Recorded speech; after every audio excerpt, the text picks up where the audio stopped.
A Japanese teenager waits at a train station, reading a trashy magazine featuring an idol, enticing the readers with her big boobs. An elderly lady approaches the teenager asking for directions. The teenager quickly mumbles a non-informative reply while thinking to himself what an annoyance the lady is. Why should he give a shit about her? Oh look, a drunken tramp just fell onto the tracks and no one is going to help him. Why should they? It's none of their business. Just look away and pretend that you didn't see it happen. This is Gantz. Hiroya Oku's exploitative, violent and cynical depiction of the Japanese people and their behavior when confronted with moralistic situations. Did Hiroyu-san always wrote mangas like Gantz? No, even though he is also the writer and illustrator of Inuyashiki, which is also an amazing manga, his career started by writing a light-hearted ecchi manga called as Hen. He is known for his detailed and often violent artwork, as well as his thought-provoking storytelling. Oku's work have been widely popular in Japan and have gained a large international following. But amongst all of the manga that he has created, Gantz is widely popular. This dark seinen manga has been held as a masterpiece by some and utter trash by others. I would say that it is a bit of both, having some extremely good qualities and some glaring flaws which is enough to warrant the hate that it gets. However, it is not a bad manga at all, and I will do my best to point out its pros and cons. First things first, the thing that really stands out for me in this manga is the level of creativity on display. Seriously, it's goddamn glorious, from monster designs to all the crazy situations our characters find themselves in. This is a rare and fascinating glimpse into an extremely inventive mind, and I guarantee you that some of these vivid images will stay with you forever. Crazy things happen in this manga that you will not soon forget, and some of the monster designs seen in this manga will undoubtedly crop up in your nightmares. It's that remarkable.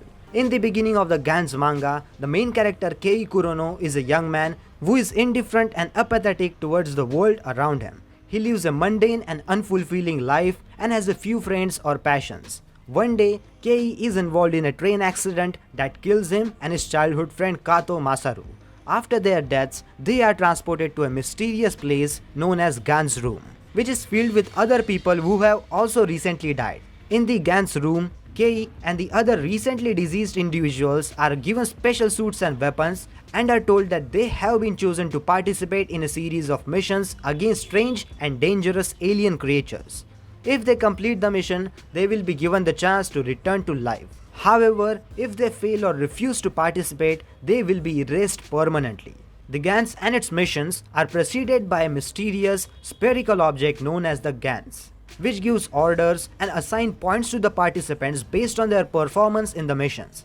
Kei and the other participants soon find themselves caught up in this deadly game of survival as they fight to complete the mission and earn the right to return to life. And that is Gantz in a nutshell. A manga that can be both straightforward and random at the same time. The plot, revolving around people forced into this high mortality mission, is simple at its core, and honestly, it is a bit too simple for people who want more substance in their reading material, and they may initially be turned off by Gantz. I know that because I was, and it wasn't until a particular mission that I got completely hooked. And since Gantz is so good at grabbing the readers by the balls and never letting go, it can easily get away with having some glaring issues with its story. Like how so often it seems there's little to no direction in the storyline, and how readers had to journey through over 30 volumes just to understand and get some sort of explanation regarding the overall plot of Gantz. Unfortunately, the basic reasoning given simply could not fill up all the plot holes that were left unattended. Yet even when littered with the kind of issues that could greatly lower the score of some lesser manga, Gantz still remains as one of my all-time favorites. Kei Kurono is a large factor in all of this, which is somewhat remarkable given how much of an annoying prick he is at the start. As the story progresses, so does Kei Kurono, along with a lot of other characters that aren't basically canon fodder. And that is where the mangaka does a good job in creating perilous situations for these characters to develop, and also knowing how important it is to utilize the downtime for some more character development.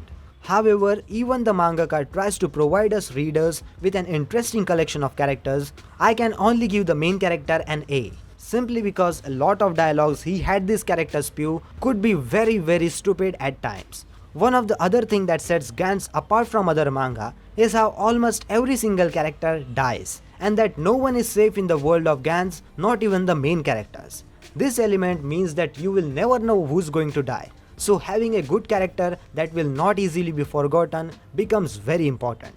And in that aspect, Oku delivers. While not perfect, every character has completely different personalities and personal dramas behind them, always giving them a sense of purpose and importance. While some characters are just despicable, others are simply psychopaths. While some lives only to fight, other lives only to rape.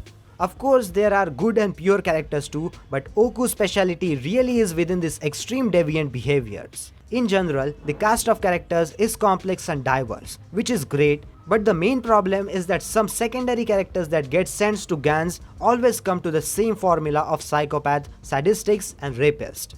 In fact, most of the people in the world of Gantz are very negative, cruel and evil. While it does not show how many people really are in reality, sometimes it seems Oku does it simply as a gimmick. Another minor thing that bothered me is how some characters almost looks the same.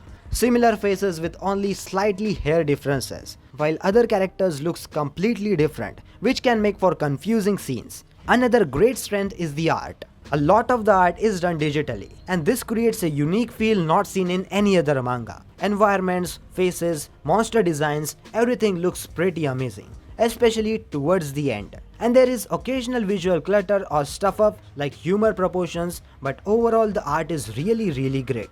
Kudos to Oku for using his imagination and not dragging the manga down with anything generic. It's one of his many traits, taking existing ideas that are ripe for generic ripoff but putting his own spin on them.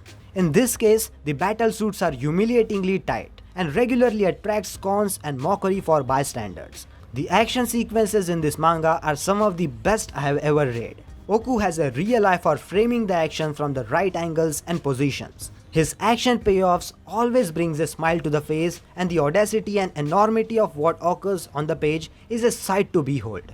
The destruction to urban property get exponentially bigger throughout the manga, but no structure or vehicle is left spared. This review is intentionally vague to save the surprises for the readers. But if you like guns, swords, urban environments chopped, sliced and blown up to bits, then you are going to have a blast with Gantz.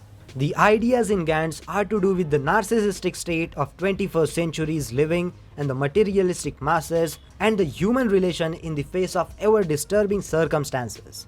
There is almost a Hitchcockian vibe in the way ordinary people are pushed into extraordinary situations and thrash around desperately trying to get out of them. In the forefront of the story is the cast of lowlifes and nobodies. School kids, street punk idols, yakuza, tourists, businessmen, random passerbys, random aliens and vampires. It's all there. Have you read Gantz? If yes, then let me know about your thoughts in the comment section down below. And that's it for today's video guys. If you enjoyed this video, then check out my other reviews over here. And also don't forget to like this video and subscribe to my YouTube channel for more regular anime content on daily basis. And that was it, and I will see you in the next one. Sayonara.